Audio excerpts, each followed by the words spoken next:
आएगा जनमन जोसा के third round of seat allotment के बाद अब एक ऐसा टर्निंग ट्विस्ट पॉइंट आ चुका है जिसपे हर एक बच्चे को अपने कॉलेज के सीक्वेंस को बहुत बार बिल्कुल सिस्टमैटिक तरीके से चेक करना होगा। हो क्या रहा है और क्या होने वाला है जरा बात कर लेते हैं। जोसा के फर्स्ट राउंड के बाद सेकंड राउंड में अलॉटमेंट में हमने देखा कि कम से कम 20 से 25% बच्चे ऐसे देखने को मिले जिनका कुछ ना कुछ अपग्रेडेशन हुआ। सेकेंड राउंड से थर्ड राउंड का जब अलॉटमेंट आया तब देखने को मिला कि 15 से 20% बच्चे मैक्सिममली ऐसे मिले जिनका कोई ना कोई ब्रांचेस का अपग्रेडेशन आईआईटी से एनआईटी, एनआईटी से आईआईटी या फिर ट्रिपल आईटी में हुआ। अब सेकेंड राउंड के बाद थर्ड राउंड में मुश्किल से ऐसे बच्चे देखने को मिले जिनका 10 to 15% बच्चे मैक्सिममली बता रहा हूं ऐसे देखने को मिले जिनका कुछ भी अपग्रेडेशन हुआ। लेकिन अब टर्निंग पॉइंट आ गया कि थर्ड के बाद जो फोर्थ राउंड का अलॉटमेंट होने वाला है 10th of जुलाई को, उसमें आप देखेंगे कि हार्डली 5 to 10% बच्चों का ही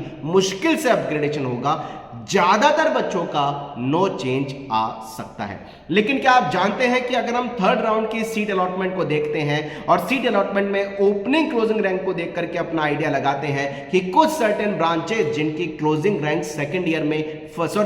राउंड में, फर्स्ट राउंड में, इवन तक थर्ड राउंड की ओपनिंग क्लोजिंग या क्लोजिंग रैंक के हिसाब से चेंज नहीं हुई है, क्या वो चेंज नहीं होगी? ऐसा कहना गलत होगा। मैं बार बार बच्चों को कहता हूं कि अगर हम थर्ड राउंड की क्लोजिंग रैंक देख रहे हैं और उसके हिसाब से केवल ये आइडिया लगा रहे हैं कि थर्ड राउंड की क्लोजिंग रैंक में तो ये ब्रांचेस हमारी अपग्रेड नहीं हुई, हमने भर दी, चलो देखते हैं, एक्सपेरिमेंट करते हैं, आप बहुत बड़ी गलती कर रहे हैं। नंबर 2, अगर आपको लगता है कि थर्ड राउंड की क्लोजिंग और सेकंड राउंड की क्लोजिंग में कुछ ब्रांचेस ऐसे देखने को मिली हैं जो लोअर ब्रांचेस हैं जिनमें फर्क काफी ज्यादा आया है और कई लोअर ब्रांचेस में फर्क काफी कम भी आया है और आप ये सोच रहे हैं कि ये ब्रांचेस मिल जाएंगी, मिलेंगी तो है नहीं, भर दिया क्योंकि काफी ज्यादा डिफरेंस है, या ये सोच रहे हैं कि यार इतना कम डिफरेंस है, ये ब्रांच तो लेनी है, इतने कम डिफरेंस में ऊपर की ब्रांच तो मिलेगी नहीं क्योंकि उसमें डिफरेंस ज्यादा है, तो भी आप बहुत बड़ी गलती कर रहे हैं। यानी थर्ड राउंड की क्लोजिंग रैंक अगर कोई मिथ क्रिएट कर रही है कि आप अगर ये आइडिया लगा रहे हैं कि हमें metallurgy, production, biotechnology, environmental, ceramic, biomedical engineering,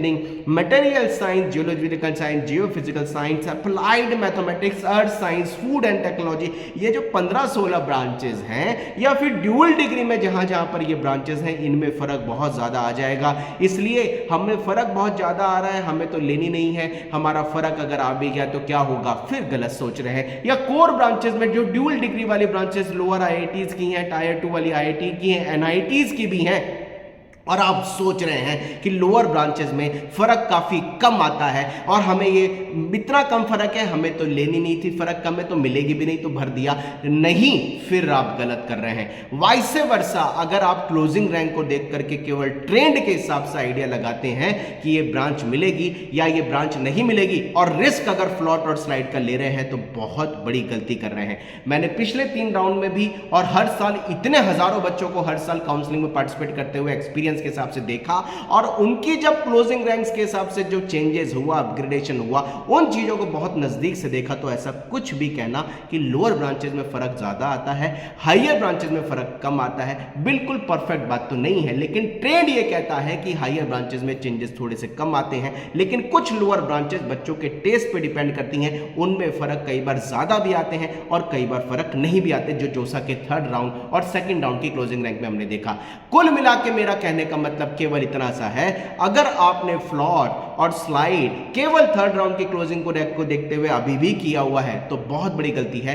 सारे कॉलेज की सीक्वेंस जो अभी आपको थर्ड राउंड में अलॉट हो चुकी है उसके ऊपर की सारी प्रायोरिटी को बिल्कुल सिस्टमेटिकली चेक करिए कि कोई लीस्ट ब्रांच वाली प्रायोरिटी तो नहीं है, कोई रिस्क वाली ब्रांच वाली प्रायोरिटी तो हमने ऊपर नहीं भर रखी, जो फोर्थ राउंड में मिल गई तो आपको लेनी ही पड़ेगी, क्योंकि फोर्थ के बाद अगर फिफ्थ राउंड में वो ब्रांच में चेंज नहीं आया तो आपको 4 साल उसमें पढ़ना होगा। यानी फ्लॉट और स्लाइड वाले हर बच्चा हर कॉलेज की ब्रांच को सिस्टमेटिकली देख ले और फिर रिपीट करूंगा, फोर्थ राउंड तक इन एनी हाउ आपने जो फ्लॉट किया हुआ है, जो स्लाइड किया हुआ है, इसको कई बार रीचेक कर लीजिएगा, क्योंकि फोर्थ राउंड के बाद फिफ्थ राउंड में सारी ब्रांचेस फ्रीज हो जाएंगी और फिफ्थ राउंड में फाइनल अलॉटेड ब्रांच ही आपको आगे 4 साल पढ़नी पड़ेगी। आईआईटी के लिए तो बिल्कुल फिक्स है, एनआईटी में जरूर एक थोड़ा सा ऑप्शन हमारे पास सीएसईबी काउंसलिंग का है, लेकिन सीएसईबी काउंसलिंग में अगर बदलाव नहीं आया और वही ब्रांच जो जोसा में आपको मिली, सीसेब में मिली, तो आपको भविष्य में 4 साल तो पढ़नी पड़ेगी। इन बातों को समझिए और पूरे कॉलेज के सीक्वेंस को चेक करिए। जो भी डाउट हो कमेंट बॉक्स में लिखिए, हम पूरी जोसा काउंसलिंग में आपकी हेल्प करने वाले हैं और उसके बाद सीसेप काउंसलिंग में भी पूरी हेल्प करने वाले हैं। जिन बच्चों को अभी तक जोसा काउंसलिंग में कुछ नहीं मिला है